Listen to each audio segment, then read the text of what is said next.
एक महत्त्वाची बातमी. राज्यात आणि देशात नावलौकिक मिळवलेल्या कराड नगरपालिकेला पीएम श्री शाळा क्रमांक 3च्या नवीन संकुलाच्या कामाचं भूमिपूजन करण्यात आलंय. पालकमंत्री शंभूराज देसाई आणि माजी मंत्री बाळासाहेब पाटील यांच्या हस्ते हा कार्यक्रम संपन्न झाला. नगरपालिकेच्या या शाळेच्या नवीन इमारतीसाठी 10 कोटींचा निधी सरकारकडून देण्यात आलाय. अत्यंत चांगलं काम म्हणजे नगर परिषदेने चालवलेली शाळा प्रायव्हेट इंग्लिश मीडियम स्कूलच्या पेक्षा दर्जेदार या ठिकाणी काम करू शकते, याचं उदाहरण या शाळेने या ठिकाणी घालून दिलेलं आहे.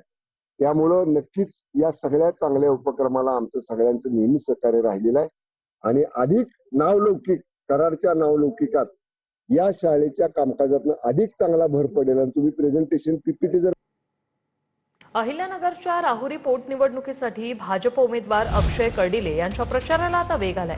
मेहुणा अक्षय कर्डिले यांच्या प्रचारासाठी आमदार संग्राम जगताप हे मैदानात उतरले आणि त्यांच्या उपस्थितीत रॅली काढण्यात आली.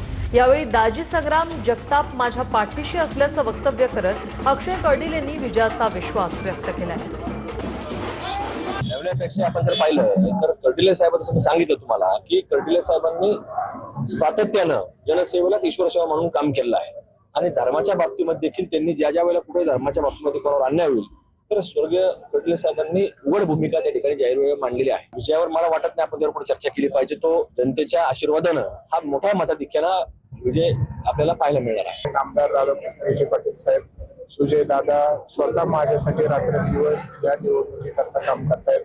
भैया म्हणजे माझे दाजी, आज साहेब गेल्यापासून 6 महिन्यामध्ये साहेब जे माझ्यासाठी सगळं काही करायचे, आज त्यांनी ही सगळी जबाबदारी घेऊन आज ते माझ्या विजयासाठी स्वतः उतरून प्रत्येक मतदारांची भेटून येणाऱ्या 30 तारखेला आपण जास्त मोठ्या प्रमाणात मतदान घडून आणावं या प्रकारची विनंती ते सगळ्या मतदारांना आज राहुरीमध्ये करतायत. अजित पवार असते तर विलिनीकरण झालं असतं. योगेंद्र पवारांच्या आई शर्मिला पवार यांनी हे वक्तव्य केलेलं आहे. पण दुर्दैवानं विलिनीकरण झालं नाही. शर्मिला पवार यांचं हे वक्तव्य. तर विलिनीकरणाचा निर्णय वरिष्ठ नेते घेतील असं शर्मिला पवार यांनी म्हटलंय. सुनेत्रा पवारांच्या निवडणूक प्रचारासाठी शर्मिला पवार आता मैदानात उतरल्यात.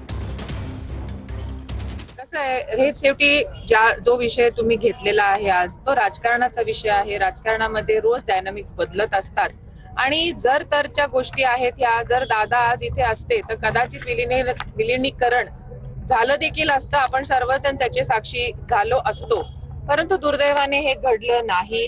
आता हे सगळे निर्णय जे आहेत हे वरचे जे आमचे वरिष्ठ नेते आहेत, पक्षश्रेष्ठी असतील, हे सर्व निर्णय ते घेतील आणि जर झालं तर त्याचं स्वागतच आहे.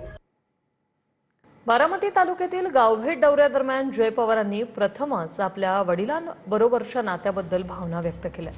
विमान अपघातानंतर अजितदादांसोबतच्या हृदयस्पर्शी नात्यासंदर्भात जय पवार हे पहिल्यांदाच व्यक्त झाले.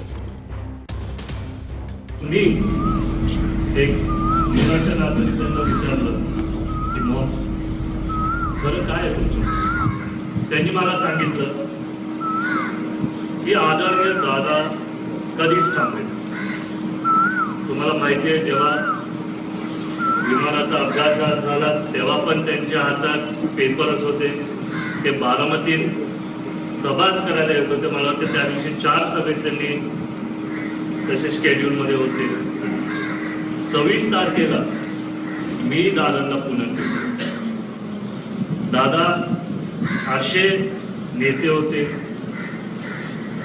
की त्यांना सगळंच बरोबर आवडायचं. त्यांना सगळंच एका कायदेशीर पाण्याने आवडायचं.